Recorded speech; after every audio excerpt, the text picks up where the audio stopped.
evening, everyone, and welcome to episode 25 of the Spectives podcast. My name is Patrick Arthur, and I'm joined, as always, by my co host, James Sterlings. How are you this fine evening, James?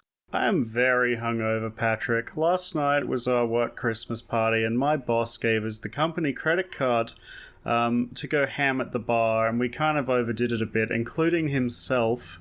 And our boss got kicked out of several bars and clubs before we called it a night. Good evening, but I'm definitely feeling the effects of it today. Certainly a lot more fun than my evening. There was a hell of a storm last night here in Brisbane, and I lost power.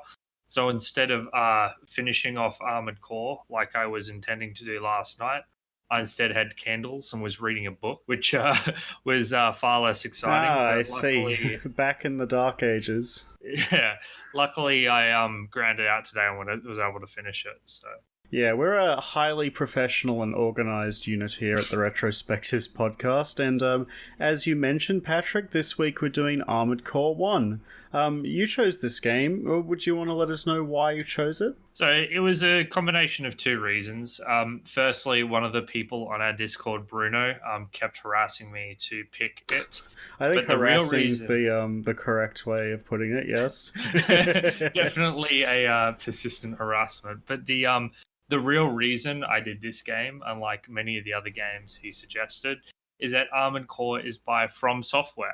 And as everyone in our Discord knows, I am obsessed with Dark Souls and literally never stop talking about it. And this is one of the very first games that From Software ever made. So I was excited to see, I guess, the origins of the company, considering that I think that the last 5 titles they released, well, not Dark Souls 2, but most of the last titles they released were like flat out masterpieces. So I want to go back in time, kind of like we did with Hideo Kojima's Policenauts. Yeah, and notably, I think Armored Core 1 was made before Miyazaki joined, who I guess is the main director that people associate with From Software these days. So I was also quite interested in seeing if, this old game still had the great From Software touch. Even before a lot of their notable names joined the company. At the very least, it certainly has a couple of references, but we'll get into that later. So here on the Retrospectives podcast, what we aim to do each and every episode is review and discuss. There is a lot of disgust on this podcast, let me tell you. there's mutual disgust and disgust about different things, but we aim instead to discuss these old games, and interestingly, we're aiming to do it through a modern lens. So we're not trying to appreciate the historical context in which these games were created.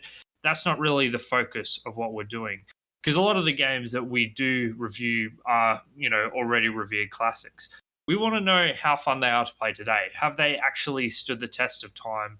Can you sit down with them in the year of our Lord 2019 and still have fun playing them in amongst all the other more modern titles? So this week we did Armored Core. It was originally released in 1997 by the aforementioned From Software. It was re-released in 2007 on the PlayStation Network. But apart from that, those are the only ways to really play the game.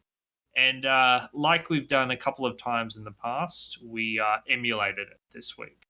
So, James, what emulator did you play it on? I think I played it on EPSXe. I'm not sure I would recommend using this one in particular, because I think Armored Core in particular is a good option to play on an emulator because of the option to rebind controls, something that I'm sure we'll go into a lot of detail later, but I would probably recommend finding an emulator that allows you to more easily rebind controls, specifically X input, which it didn't allow me to rebind during my playthrough. Can you just clarify what you mean by the X input? So X input is, the input standard used by, Xbox controllers rather than, PlayStation or other kind of controllers which use the direct input method. Direct input controllers, if you have them, can be rebound on this emulator, but apparently 360 and, Xbox One controllers just are stuck with the default controls. EPSXe, at least for me, I had serious issues with it. Not only did it just refuse to read my controller at all, Like I could get it working on keyboard, but I couldn't. It just wasn't reading my controller for some reason. I don't know if that's the game or a dodgy BIOS or whatever. But also there were massive graphical glitches, like the screen kept flashing. So normally I do use EPSXE, but I just used a older one just called PSX for this time, and I wasn't able to rebind the controllers, but at least I could play the game with the controller, and it just ran a lot more smoothly for me. So basically, play around until you find an emulator that works to best suit your needs, I guess, because we didn't get any sort of consistent method to get this game working smoothly. Yeah. And then other than that, you can get it on the PlayStation Network if you feel so inclined, but strongly recommend playing in a way that lets you rebind your controls. So, Patrick, did you want to give us, a quick overview of the game? Yeah, so Armored Core is a mech game. I haven't actually played any mech games before, so I don't have much of a point of comparison, but you control a mech, and your mech has guns and swords and missiles, and you fly around the screen and you shoot the mechs. That's the basis of the gameplay. It's a very Japanese style mecha game, and the mechs in this game are called ravens. So, and they're a lot more akin to like a Gundam than they are, a mech warrior Western style tank suit. So it's a lot more. I didn't even realize there was a difference. Is this an anime thing I'm unaware of? I don't know about that, but it's definitely a very Japanese game.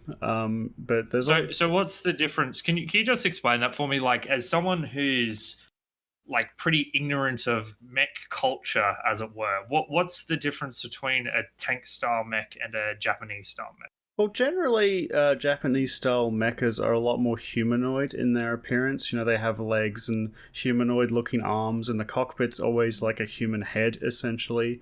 Whereas I think Western games tend to have much more kind of realistic-looking mechs. They've got like no head, like that looks like a human face. They have just a big, large kind of cockpit with two very large, usually reverse jointed legs and some, mounted cannons on the side.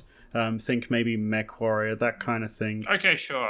I guess I don't see it as a one or the other thing. It seems more like a sliding scale, right? Like you can have mechs that become less and less human and more like tanks, right? Yeah, I just think it's like, I think the Japanese mechs tend to be more humanoid than Western ones. All right, that's fair.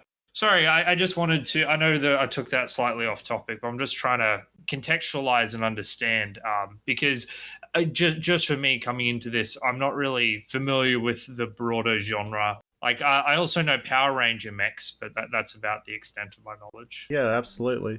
So the general, I guess, premise of this game, it doesn't have like a clearly strung together story, but the premise is that this is a future dystopia where the surface of the earth has been ravaged with nuclear warfare, so everyone's, was forced to retreat underground, and humanity's starting to emerge again, which is why robots and mechs are being used so much.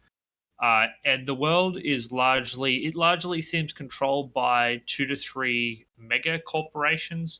Governments don't really exist. It's just these corporations. And the group you're with, the Ravens, are a group of mercenaries. So you take missions from whoever's going to pay you money, essentially, whatever those missions happen to be. Yeah, and the general, I didn't really notice this until about halfway through the game, but the general, meta gameplay loop of this game is that you kind of put together your ideal, like, Raven that you want to pilot, through buying and selling and equipping parts, and then you go to the mission screen, and you'll have, a bunch of missions that you can pick and choose from.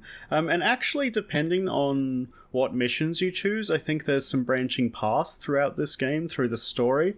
The story isn't very explicit. You kind of have to, classic From Software, you have to piece it together as you go and maybe through multiple playthroughs. But I did notice that as I was picking certain missions in the mission logs, other ones were disappearing forever. So there definitely was this kind of branching path that you can take depending on what you choose. I do want to mention with the missions, and I guess it's kind of an interesting perspective that you don't really see much.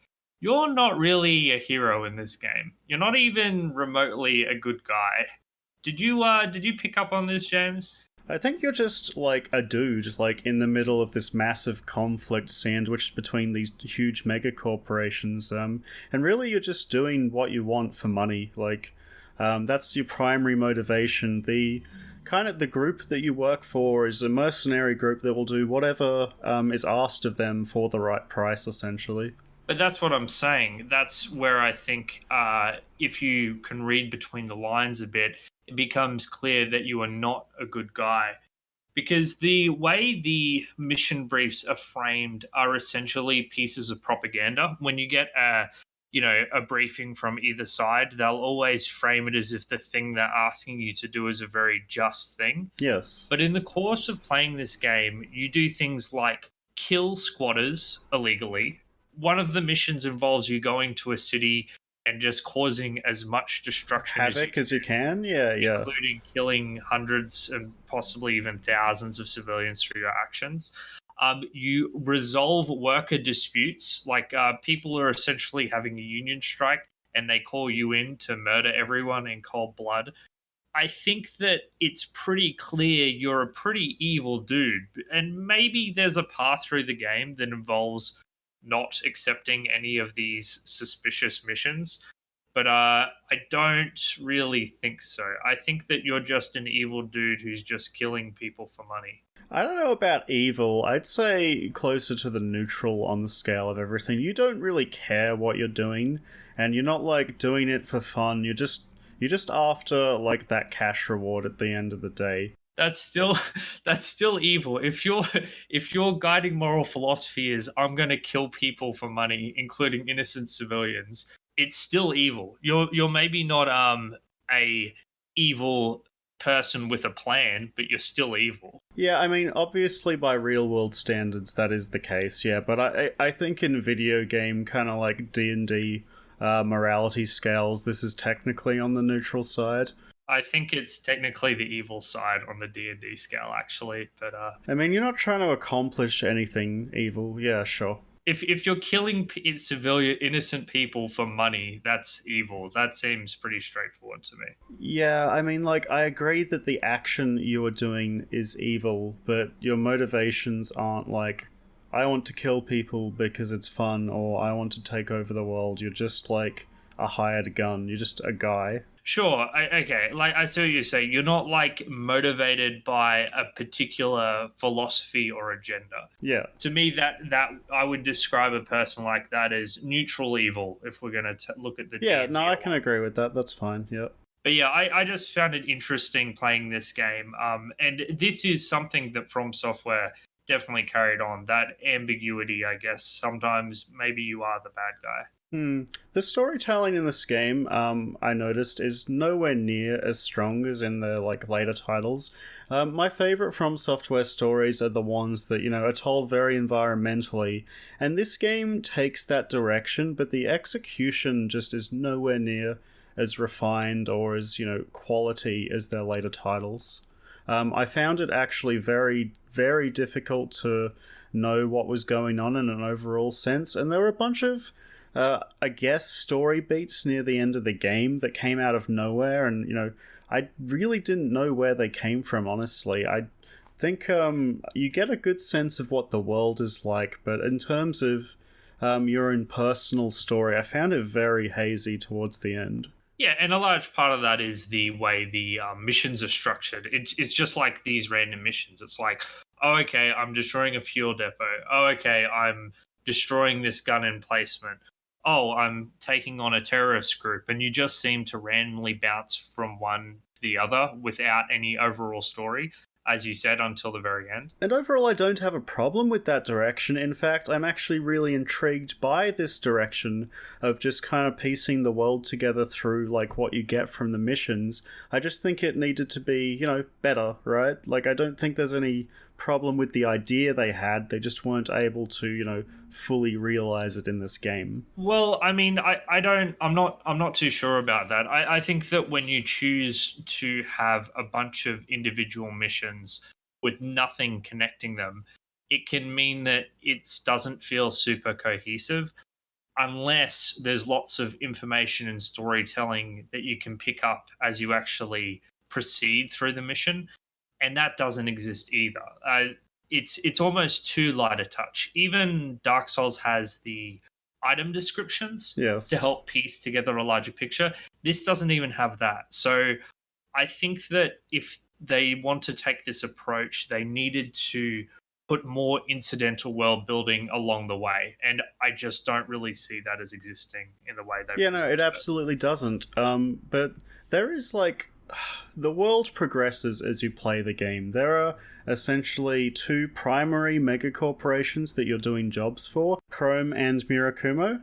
And, effectively these two are at, like, butting heads with each other throughout the entire story, and you can pick and choose missions to help them or spite them, however you feel. I don't think that either of them is particularly more virtuous than the other, but I did end up picking Mirakumo more often than the Chrome missions when I could. Yeah, funnily enough, I was just kind of very ambivalent towards either side. Like I said, the way I interpreted it was every time either side gave me a mission, they portrayed themselves as virtuous and just and glorious, and the other side as being scum and not Yeah. worth trusting Yeah. and dodgy.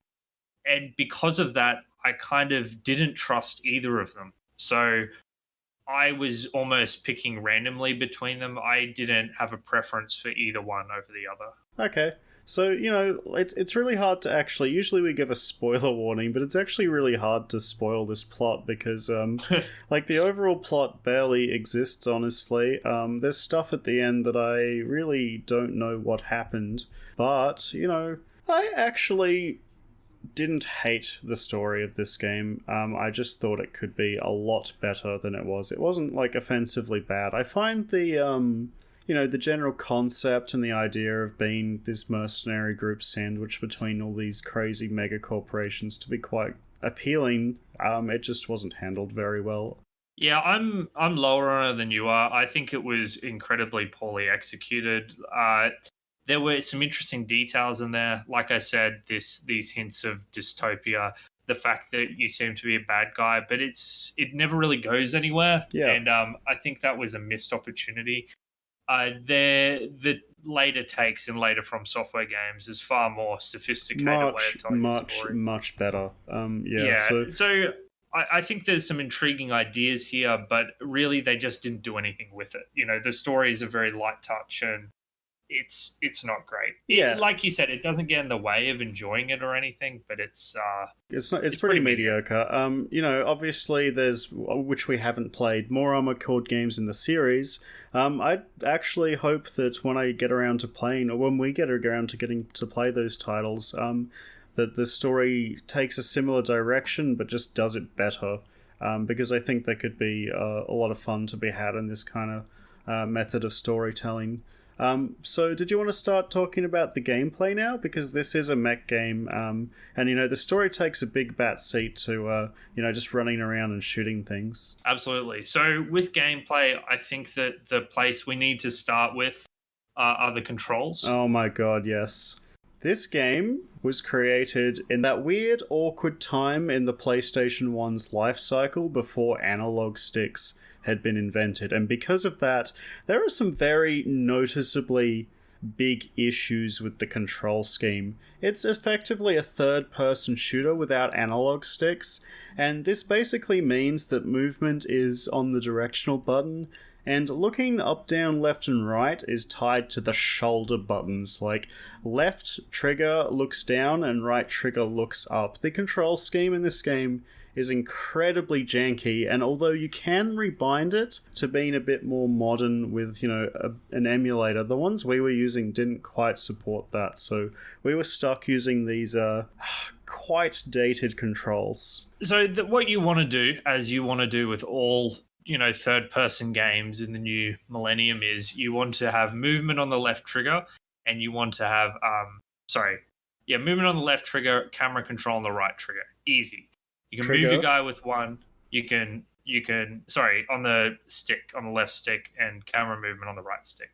Move your person with one stick, swing around, and so you can look at things with the right stick. Easy. This game, it doesn't work like that. The right stick doesn't do anything because this was before analog sticks was a thing. Yeah. So the closest you've got is you've got strafing left and right to supplement turning and moving forwards and backwards, and that's it.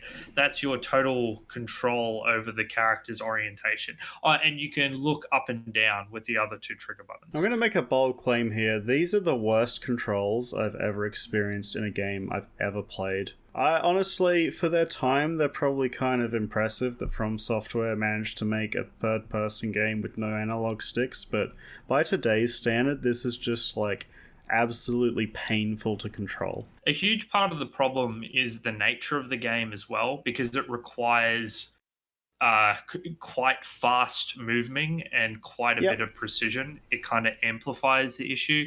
If this was like a third-person Monkey Island game where you're walking around talking to people, it would be far less of an issue. But this is a fast-paced third-person shooter, so precision is required, but it feels awful when you're holding it in your hands. Yeah, and it's really, really unintuitive and difficult to master. I like difficult movement that you have to practice a lot to get good at, but the problem with this game is that the minimum standard is so low that half the time, you're struggling to move around a corner kind of thing. Or if you go up a hill, you find yourself looking up at the sky and then you're trying to look down while also moving out of the way or something, and you keep forgetting what's what because these controls are just so alien compared to every control scheme that's been released in the last 20 years. You mentioned mastering them. Let me tell you, I am nowhere near mastering these. Yeah, me neither. Not even close. I definitely got more used to them as time progressed, but the controller always felt like an uncomfortable hunk of metal in my hands. I never felt comfortable with these. Close to comfortable, yeah.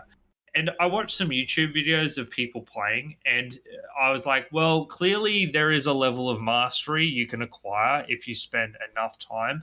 But even then, I was watching these people who looked like professional Armored Core players play, and I could still see them struggling in certain situations. It's so rough. And not only that, but the camera's kind of slow to follow you when you turn. So, if you're trying to do a lot of quick turns, often you kind of have to do it by instinct because you can't actually see what's in front of you because the camera's just pointing in, a completely unhelpful direction. There's a weird thing you do to accelerate your turning where you kind of strafe in the opposite direction to where you want to turn.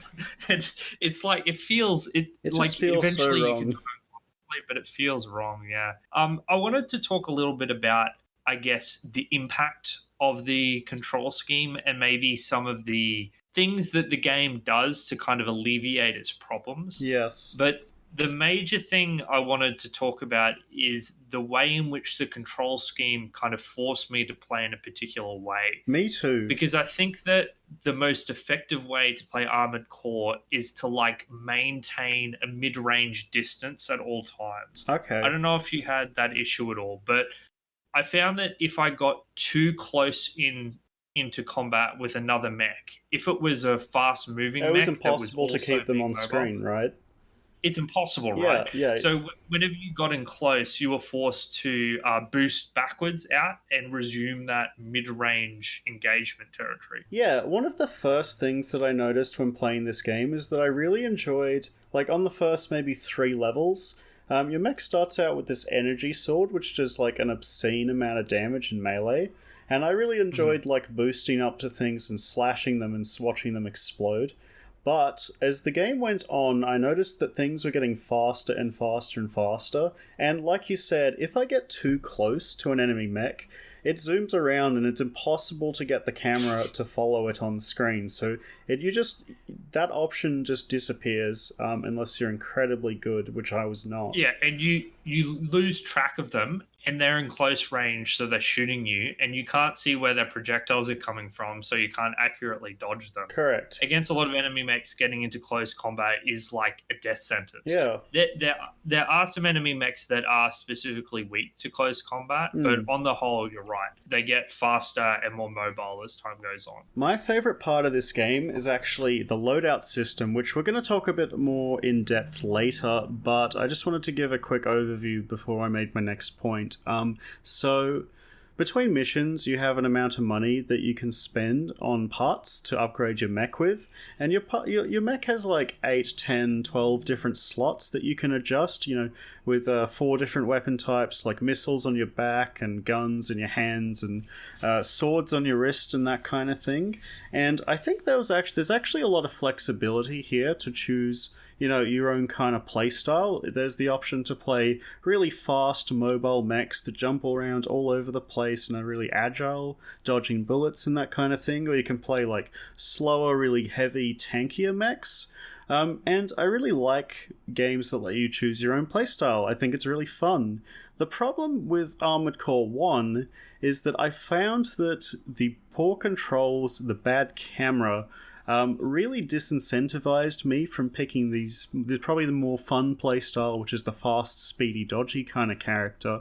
And I felt pigeonholed into playing these really slow, big, tanky mechs that just stood in place, didn't move, and just fired these crazy strong guns without taking, while shrugging off damage and just blasting from a distance, because it meant I didn't have to deal with the controls anywhere near as much. There's this really cool loadout system in the game, and I can't make full use of it because the game's controls are just that bad. So I wasn't quite that extreme. I used both. I used both fast mechs and slow mechs. But if I was ever struggling too much, and that happened a lot, I would often change to a slow mech as a way to solve my problems, I guess. I found strafing to be quite effective at avoiding damage in a lot of times. But there were definitely fights where it was just too hard for me. I'm like, nope, flip the easy mode button. Give me the big heavy mech so I can just tank the damage instead of doing all these ridiculous maneuvers. And don't get me wrong, I don't hate the idea of playing a big heavy mech. I just wanted a bit more variety, I genuinely love the idea of being this huge armored behemoth that destroys people with the power of money. But I think that it just really unfairly biases that playstyle compared to the other when the controls are this hard to handle. So one of the other things I wanted to mention is how aiming works in this game, because it wasn't quite what I was expecting. Essentially, there's a massive reticle in the middle of your screen, and if that reticle goes over the top of any enemy, it locks onto them, and when you shoot bullets at them, it will track them. So there's like this auto aim system. Yeah. And I guess in hindsight, this is obvious, like it's a third person console shooter. Of course, there wouldn't be this precise emphasis on aiming. But at the same time, it took me off guard, just the massiveness of the reticle. But I'll tell you, even with it as big as it is, the controls are so bad that it's still a struggle to get enemies in on that entire half of your screen. I think as a big mech, the super auto aim is really flavorful as being this big target lock-on system, and I'm definitely really glad it exists in this game. It made the process of aiming much easier. It's like the entire screen where it auto locks on, and it's still difficult to shoot things sometimes because of the controls. I'm very glad that this feature exists in the game. I think it would be basically unplayable without it. Now, this game that I'm going to talk about has nothing to do with mech games, but honestly, it's my closest point of reference. Have you ever played the Tribes games, Jay? Yes, I played Tribes Ascend when it was, before Tyrese killed it in favor of some newer games. But yes, I've played Tribes. I played Tribes 2, I played Tribes Ascend. I even played Tribes Vengeance, which was the third Tribes game that was much maligned by the community. And all I can think of when comparing these games is like the elegance and fluidity and beauty of playing Tribes and flying through the air at hundreds of kilometers an hour, and the precise aiming you do while turning around at fast speeds. and then you have this game, which is another mech game in a way, and it's just the polar opposite. So I agree with you. These are some of the worst controls I've ever used in my life, and it's very disappointing that it's affected the experience of playing the game as much as it has. It's lucky that I believe the rest of the series was made after analog sticks were invented, but too late for Armored Core 1 in that regard, unfortunately. Let's stop shitting on the controls because I could do it for hours, honestly. I hate them so much. Me too. And let's move on maybe to, I guess, the gameplay outside of that. Should we take a music break now?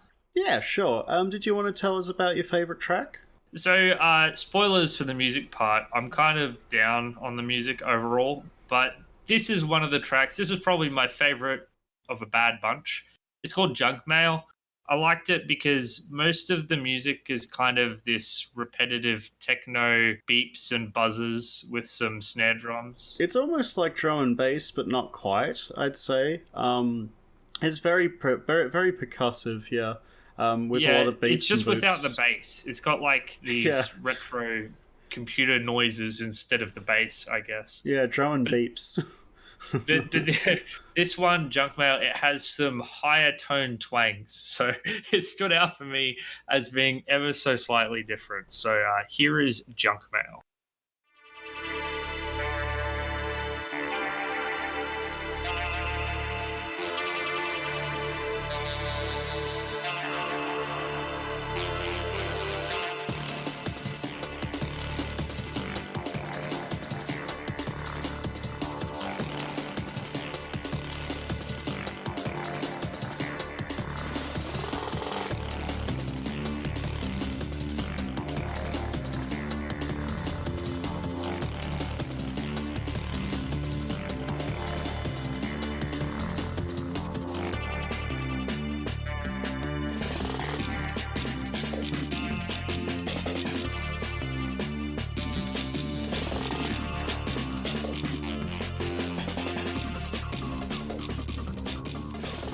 So, one of the things that stood out to me as something I really enjoyed about this game, actually, was the economy. In this game, you have money that you get from beating missions, and you can use your money to buy and sell robot parts for your Raven.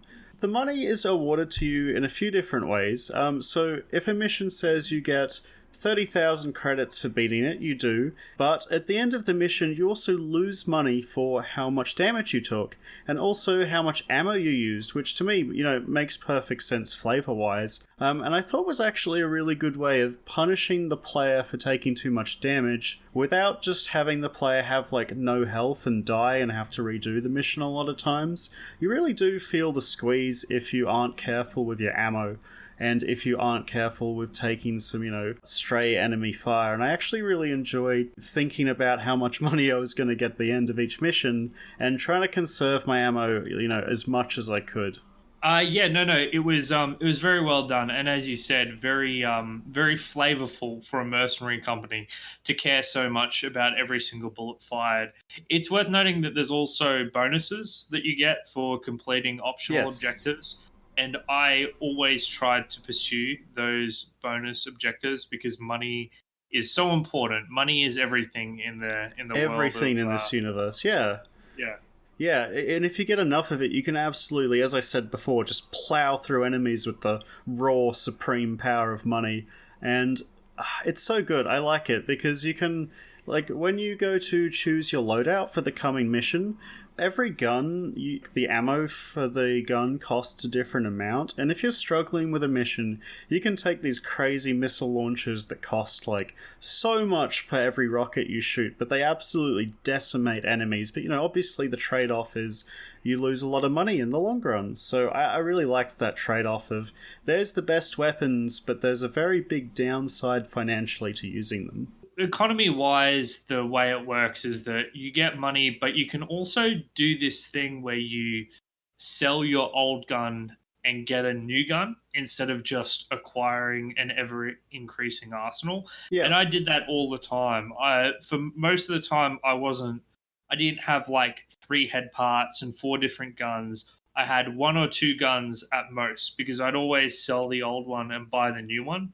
Yeah. And what that kind of means effectively is that as you get more and more money, you're kind of like crossing thresholds. Yes. While you don't have every gun in your inventory at the same time, there's nothing stopping you selling your gun and rebuying it at a later time. So once you get the most expensive parts, you kind of have access to everything, which is kind of like an odd way to do it, but it works reasonably well. You Yeah. get more options as the game expands. You just have to be prepared to sell off all your old bits. Yeah, it means you can't have the best gun and the best legs at the same time, for example, until you've acquired enough funding. And you know, when you when you lose in missions in this game, that isn't game over. It just means you lose a lot of money and then have to do a mission again. I generally found I would reload a save if I lost too much money on a mission when I game overed. I found there was like no downside to doing that. It did take a while, but it was something you can do because it just limits your gameplay options and, you know, made me so sad if I lost half my money to a botched mission. I reloaded a lot of saves. I admit it. I'm a save scummer in this game. I didn't save scum mid mission. Yeah, me neither. Pretty Never, much ever. every single time reloaded my save if I lost a mission. I feel like if you don't do that, you can probably brick your save somehow. There is one exception. There was one mission I save scummed on. Do you remember the capsule mission where you have to pick up the capsules? I don't think I got that one actually. Okay, well with this one you had to. It's like a really long mission, and the end of it you pick up a capsule. But at the end of the mission, I pressed the pickup button, but I was moving as I did it. So, of course, I swung my sword at it and destroyed it, and it was mission over. What? So when I redid that mission, I made sure to quick save several times throughout, so I didn't repeat that embarrassing incident again. But that aside, I didn't save scum. My favorite mission failure for me was there's this mission where you're tasked to guard this secret technology at this abandoned warehouse, and one of the things you can do is actually go into the warehouse and press circle on the secret weapon, which gives you the part but instantly fails the mission because you're going against your objective. But you get the part, and it goes into your inventory, and I thought that was, like, really cool that the game allows you to do that. I had no idea you could do that. I didn't do that. Yeah, it's really cool. And I guess there's generally a lot of hidden parts throughout the game, which were really well hidden, like, more so than maybe From's other games, like Dark Souls and Sekiro and, like, their newer titles. These parts are actually, like, really hard to see on the ground, but finding them is well worth it. Because they're usually very powerful, and even if they're not, you can sell them for a lot of free cash. Did you find the Karasawa laser rifle? That was the one in the mission where you had to blow up all the tankers? Yeah. Yes. Yes, I never actually got to use the weapon because my favorite pair of legs weren't compatible with it, so I couldn't equip it. Dude, it's stupid. Is it really good? It's really good. Like I tried new guns as the game went on, but I kept going back to it. It was, I don't know if it's like a secret overpowered weapon or something, but it was really good. Yeah. I used it until the end of the game. Was very happy with it.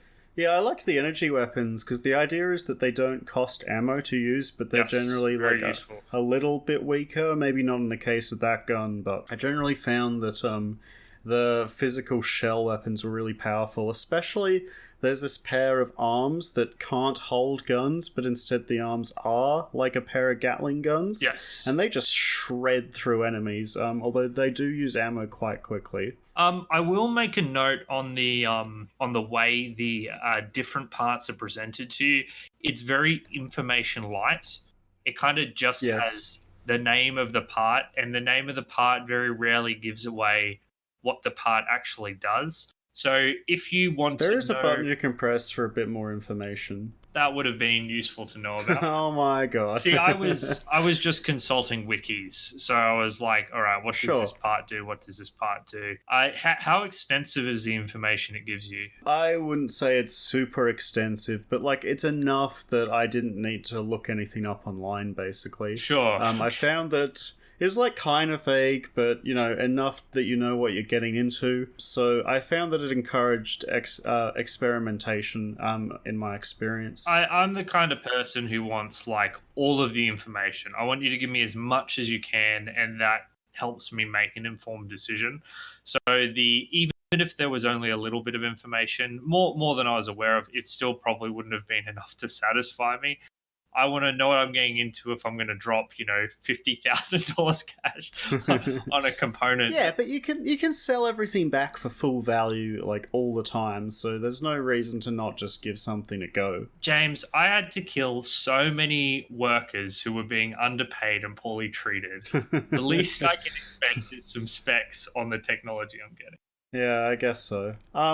So the missions were actually quite varied, I found, and not all of them were fun, but I did find that there was a good variety in them in general. All right, justify their variety to me, because in effect, I felt that they boiled down to the same thing over and over again. Really? Okay, so there was missions that were just go in and kill dudes. Mm-hmm. That was the majority of the missions, but they were often framed in different ways. Like, there was a difference between going in and clearing a warehouse of worker robots versus being in this test arena with this highly advanced AI robot that was super jumpy and much harder to fight. And then there was this one mission I really liked. There were these little drones that didn't attack, but when you shot them, they exploded. And you had to make sure that you exploded them not close to these oil tankers, because it would blow up the facility and you'd fail the mission. And that's definitely different to just combat missions. Okay, that's fair. And then there was stuff like, there was this poison gas level where you had to do the level really quickly. And find all these things and then get out before your mech degraded. There was, albeit a really bad platforming level, but there was a platforming level. And then there was a mission that took place in a minefield with just regular tanks, and you had to destroy the tanks without stepping on too many mines. Okay, you've made your point, sir. I can see that there are... I think you're right in that there are little tweaks to the formula. I would just say that most of the time you're going in and destroying enemy mechs with your mech. Yeah, which honestly I like, because it uses the core gameplay, and even though, you can question the core gameplay, but I prefer missions in games that still use the core gameplay as the main focus and then tweak it slightly to mix it up and keep it more interesting, rather than just having you do the same thing over and over, or throwing these really left-field mini-games at you that just have nothing to do with the rest of the game. Yeah, that's fair. Perhaps my, problems originate with the fact that I found the core gameplay so unsatisfying because of the controls. So even though if there were little tweaks and little changes, the fact that it kept, I kept having to repeat this same gameplay eventually grated on me. Yeah, because by the end of the game, I was starting to get sick of it, and part of that is that I played for 3 or 4 hours today because I've had 2 blackouts in the past couple of days. But honestly, I was like, I'm sick of shooting mechs with my mech. Please, it's like, oh, I'm shooting mechs in a warehouse, now I'm shooting mechs in a facility, and those minor tweaks weren't enough to distract from the fact that the essential gameplay was still the same. I actually really liked that the missions in general were actually really short. There's about 47 missions in the game, and you don't have to do all of them to finish the game, depending on what path you take, although there is, there's a path progression system, but it's very unclear to the player. Like, you never know how close you are to the end or what route you're going down. It just kind of happens, and I don't mind that. Just, instead of playing all 47 missions, you might finish the game at like mission 30 or something. And each of the missions is really, really short. Maybe 2 minutes long at most, apart from the final level, which is quite long. And I quite liked that. It made every gameplay mission short and sweet, although, maybe sometimes playing this game wasn't as sweet as it could have been. But I did enjoy the really bite-sized mission structure. There were some missions that really annoyed me with how they were set up. There was one where some mechs from, I think it was Chrome, went in ahead of you, and the mission briefing says something to the effect of, "We sent our mechs in ahead of you. You're to act as their bodyguard. Any ones that get destroyed, we're going to deduct money from your pay." I was like, if I'm that bodyguard, why did you send them in front of me? Yeah, And right. I like rolled through the front doors, and before I can even reach the aggressive mechs, they've already blown up one of the chrome mechs. I'm like, is this some kind of joke? Just why are they here? Right? I don't even know. You know, I've got a very, very controversial opinion about this game. And that's that despite how much it hurts me to say this, I actually think I enjoyed playing this game for the whole. We've spent a good 45 minutes kind of shitting on it for everything we can imagine, but at the end of the day, I actually had a lot of fun playing this game, and I'm really surprised about that. The controls were awful. I don't think it looks particularly great. The story's pretty bad, but just going through rooms and shooting dudes with auto-aim, and there was something about it that I just liked, right? And I can't put my finger on it. If you take the individual pieces of this game, I think they're all pretty bad, but there was something fun about being in this giant heavily armored mech and just mowing down hordes of other robots. Yeah, I disagree. I think that there is something interesting about this game. I think that with a different control scheme and with a different framing, I can see the base of this game turning into something interesting. But I did not have fun with this game. I found the fundamental gameplay way too frustrating. Eventually, I found a loadout that didn't require me to move my camera up or down, because I had this head that the auto-aim box changes with the different loadouts you have. And I had one that essentially was wide enough that I never needed to move my viewport up or down too much. I could just stay back far enough. And I had this add-on to my mech that would automatically shoot missiles when it locked onto enemies. So by the end of the game, I had rigged my mech in such a way that I didn't have to fight the controls too much, and I think that went a long way in making the mid and late sections of the game much more fun for me than the beginning was, and honestly, when I started playing this game for the first few hours, I hated the experience. I was not having fun with Armored Core 1 until maybe 5 hours in, and then all of a sudden I just realized I was enjoying myself and wanted to keep playing, and I was at work and I was thinking, man, I wish I was playing Armored Core right now, which, I did not expect after how poor the first few hours left their impression on me. Yeah, while I never had the level of fun you had, the one thing which I think this game has going for it is the customization.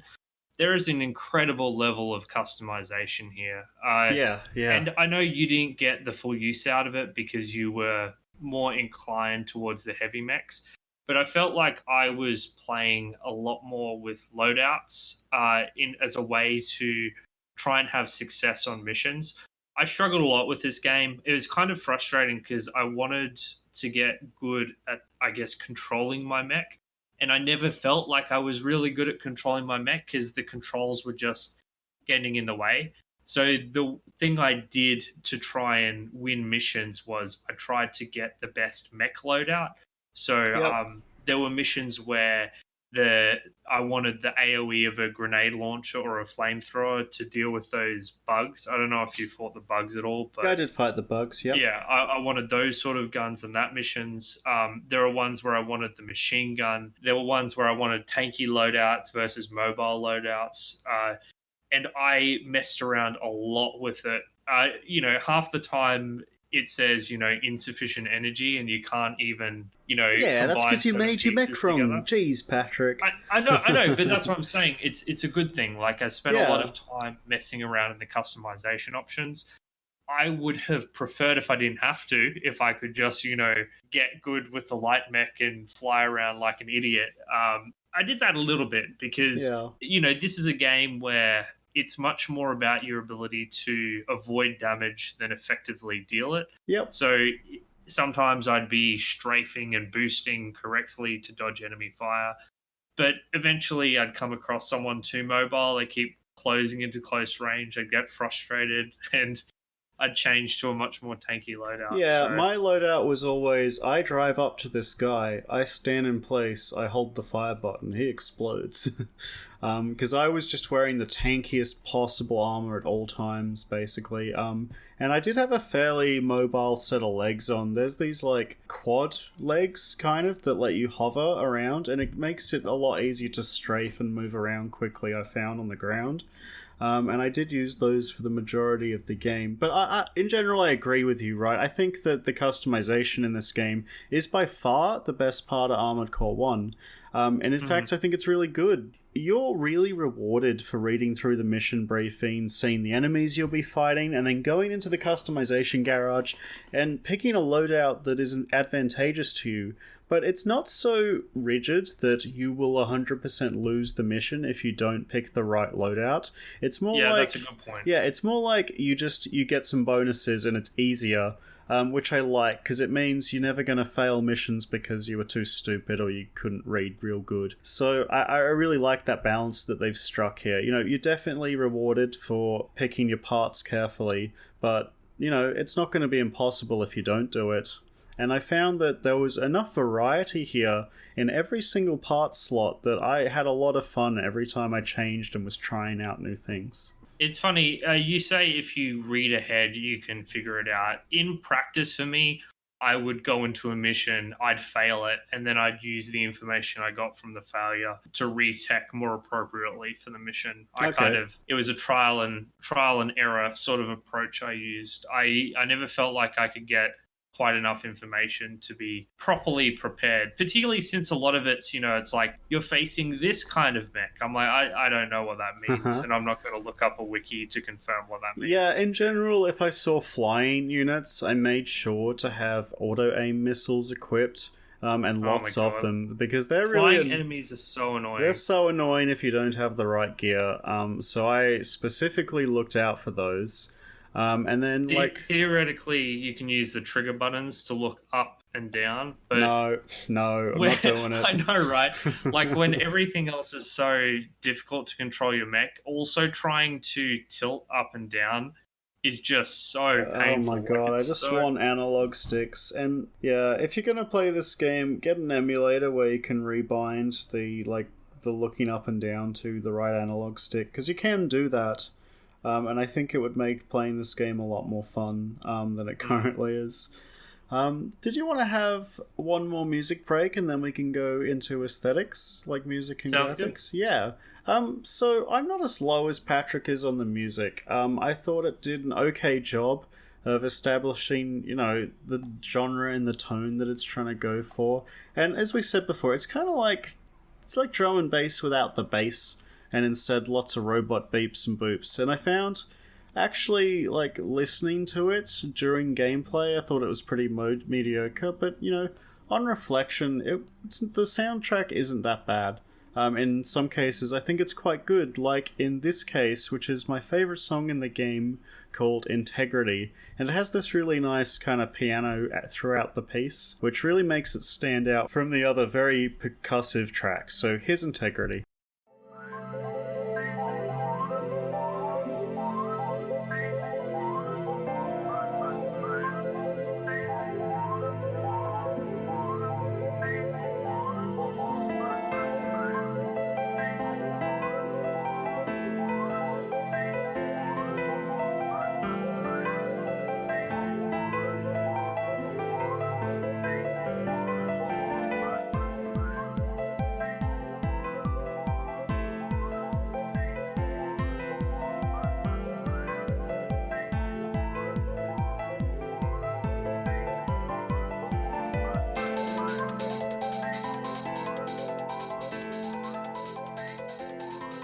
So, Patrick, earlier you said you didn't like the soundtrack. Did you want to kind of explain yourself, buddy? I think the main problem is how repetitive it sounds. And maybe the issue is more me listening to the soundtrack separately after I finished the game.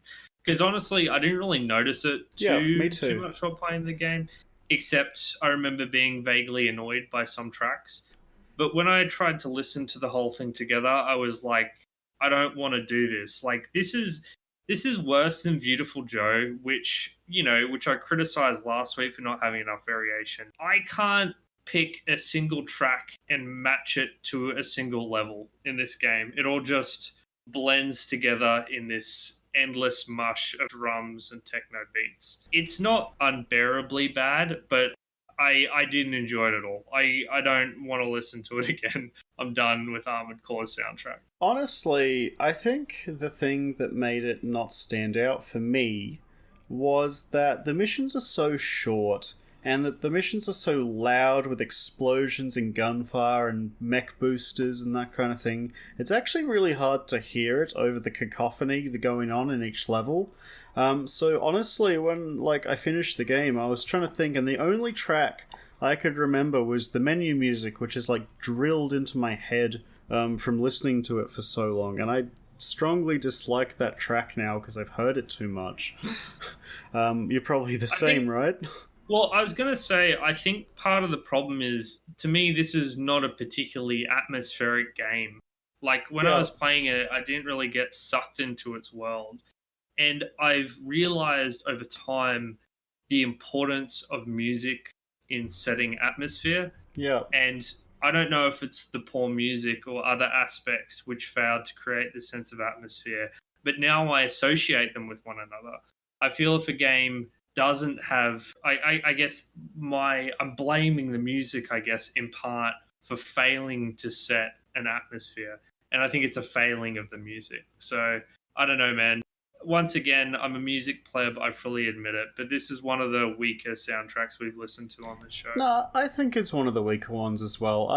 When I was listening to it today, I had it in the background while I was playing other games, and I was quite enjoying it at parts, though I did find myself forwarding to the next track a couple of times, because 2 minutes in, the constant dack, dack, dack of the bass drum and the snare was really getting to me. Then you get to the next track and it does it all over again. Yeah, it's definitely very repetitive with not a huge amount of variation. There is some enjoyable tracks here, but for the most part, it is pretty samey the entire time.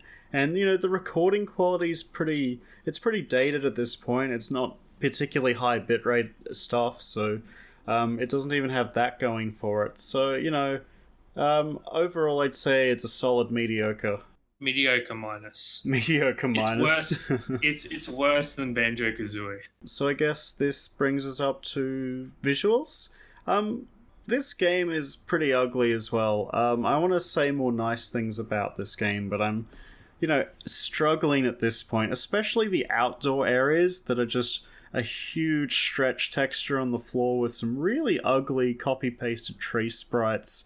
This game does not look nice very often. Even the indoor areas, there are these awkward pylons just kind of stretching to eternity, and this game looks worse than Vagrant Story, James. And you know how low I was on Vagrant Story. Vagrant Story is the most aesthetic game we have played on this podcast. Don't you say a bad thing about it. But you know how I feel about Vagrant Story. Yes, so and I know that your opinion is wrong, but here I agree with you. This game does look worse than Vagrant Story. This game is uglier than Quake. I actually think this is probably the worst graphics of any game we've played so far. It's really atrocious. I really do like what the mech looks like, though, the player character. But everything else, I'm really not a huge fan of. There were some nice little details, like when you shoot an enemy with a rifle, you can see the bullets kind of ricocheting off their body plates, and that looks pretty okay. Although the weird square scrap metal that's falling off things, I know it indicates to you that they're falling apart, which I like, is visual feedback. It doesn't look very good at all. It looks pretty bad, and every character explodes in the same way, and the explosion sprites are pretty poor as well. It's not a very pretty looking game by any stretch, although it does have nice menu animations. I noticed. I really liked the menu spinning up and doing a few little flips whenever you chose an option, but that's probably the nicest thing I can say about the graphics. The big picture problem with PS1 graphics and 3D graphics from this early era, this game was released in 1997, is that this is a game that aspires to a level of realism. Like the things it's modeling are factories and bridges and anti-aircraft gun installments. And the problem is graphics that aimed and aspired for realism in 1997 age far, far, far, far worse than graphics that went for a more cartoony style. Because the cartoony style, is something that I guess has more charm to it. It's got more. Yeah, no, absolutely. And we still have, 2D SNES style games coming out today that we think look great. But the level of realism that we can achieve in video game graphics in 2019 is like an order of magnitude greater than what they could do in 1997. So as a result, if any game that's trying to look realistic just looks terrible, I mean, Max Payne, we talked about this, had this same issue where it looks really bad, but Armored Except Core, for the textures in Max Payne are hilarious, but especially his face. Armored Core takes it to a whole new level. I will agree with James that the mech models at least are relatively unique in that over the course of the game you encounter different looking mechs, some weird slender looking ones and some more tank like ones, but even then the models are so low in polygons that it's still hard to get a clear sense of identity. And the texturing is so bad in this game, like painfully bad, and they just stretch them as far as they can stretch and then stretch them some more. The animations are okay. I don't think they're terrible. Your characters move fairly fluidly sometimes, but I don't know. It never got in my way apart from the camera, which was atrocious, but it hasn't held up well at all, I don't think, unfortunately. And a lot of the locations, like I said, are factories and sewers, and it's kind of boring, honestly. They're not really cool places either. Because, you're a mech in a city, and so you go to city-like location. I guess flavorfully, most of the game takes place underground, with some above surface missions. So there's lots of brown and grey tunnels everywhere. Yeah. I criticize, as you said, I criticize Quake from being, like, the brownest game I've ever played, but it had a consistent visual direction, at least. It also had atmosphere. Yeah, it did have atmosphere. This doesn't have atmosphere, and it just doesn't look very good, honestly. It's aged like milk, graphically. So to end on a slightly higher note, you mentioned earlier that the sound effects drowned out most of the music, and I think that for all my whinging about most of the rest of the aesthetics, I think the sound effects were well done. Yeah, they are. It's nothing revolutionary, but there's a real cacophony of noises. It feels like a battle, and the sound does a lot to bring that to life. Yeah, I love the sound of an enemy exploding. It looked bad for the most part, but the sound was great. And it felt really rewarding every time something blew up. Yeah, I think the sound... All the different guns have their own sounds. Yeah. When you slice on with a sword, it creates... Oh, that reminds me. One of my favourite little touches is at the start of every mission, there's this like robotic voice that comes from your cockpit that says, all systems online, that kind of thing. Depending on which headpiece you have attached, the voice is entirely different, because it's a different computer, which I thought was like... There's like a little touch that I just was not expecting to be in there at all. That's a little touch that I didn't notice because I never notice small details like that. You seem to have a new one every single episode we do, where I'm just completely oblivious. Well, I thought it was really cool. It's a different person making the voice for the ship's computer. I mentioned before that there's a lot of hidden weapons around the game that you can pick up.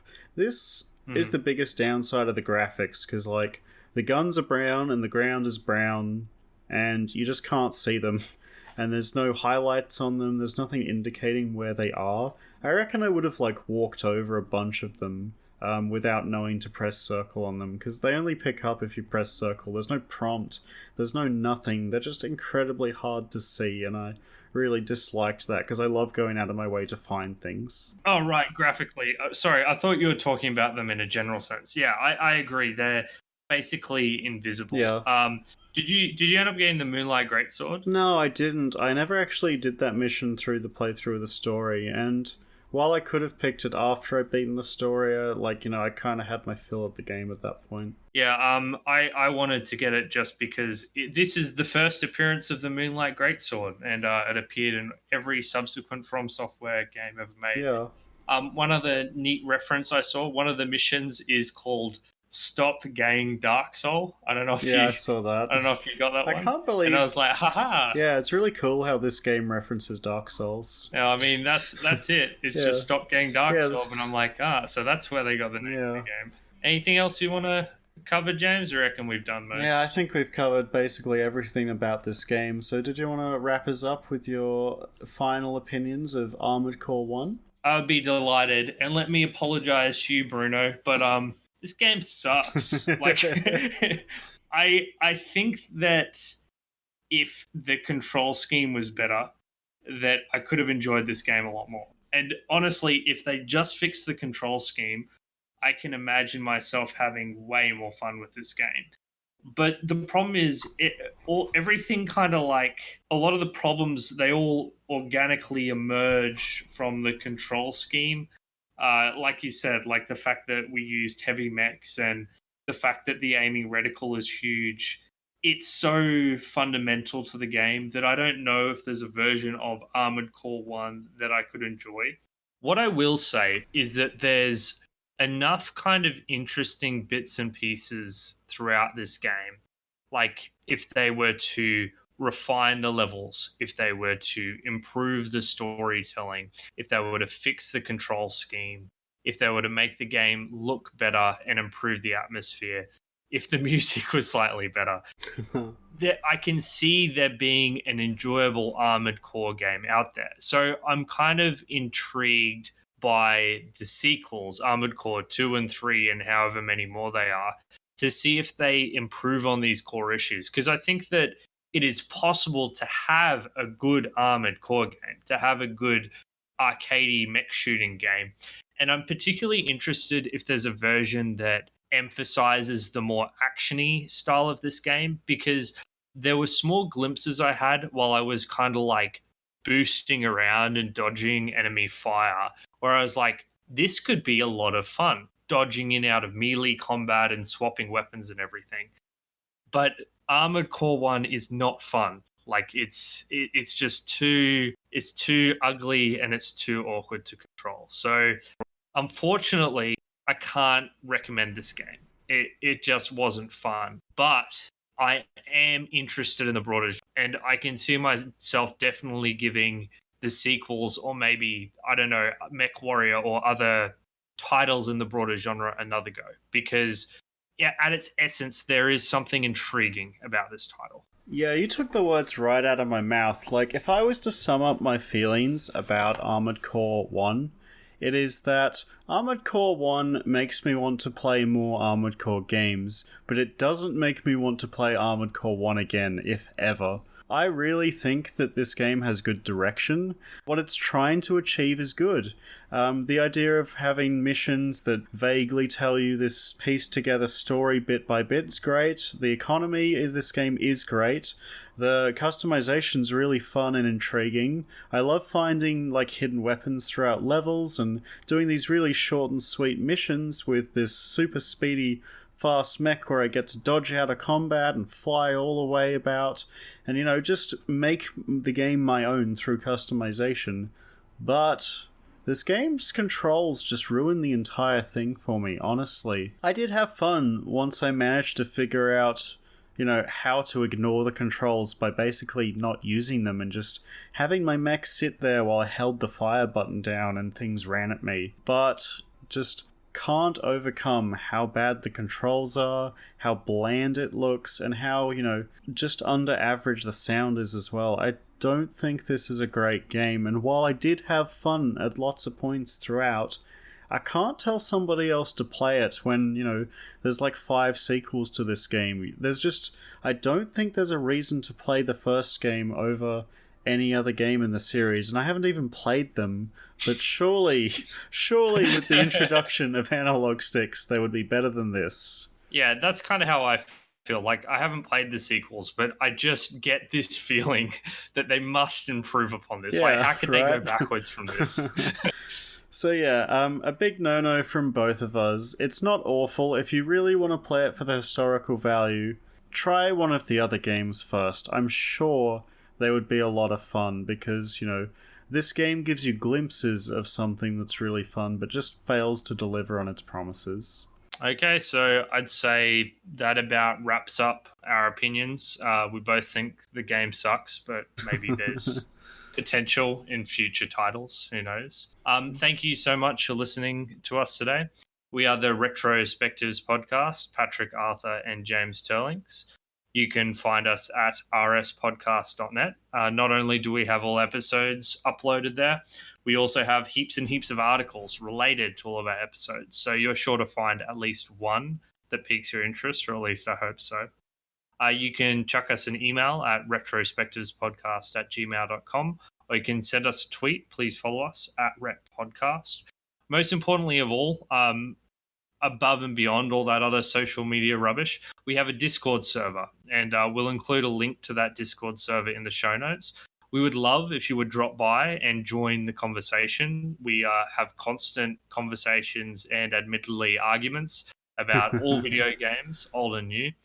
And more than anything else, that's really what I want from doing this show. I want to engage with you guys, whether it's to have a pleasant conversation or get deep into a heavy argument about some of the things we've said. And to build a fun community where we can, talk with people who love games just as much as we do. So please drop on by. I'd love to say hi, even if it is just to say hi.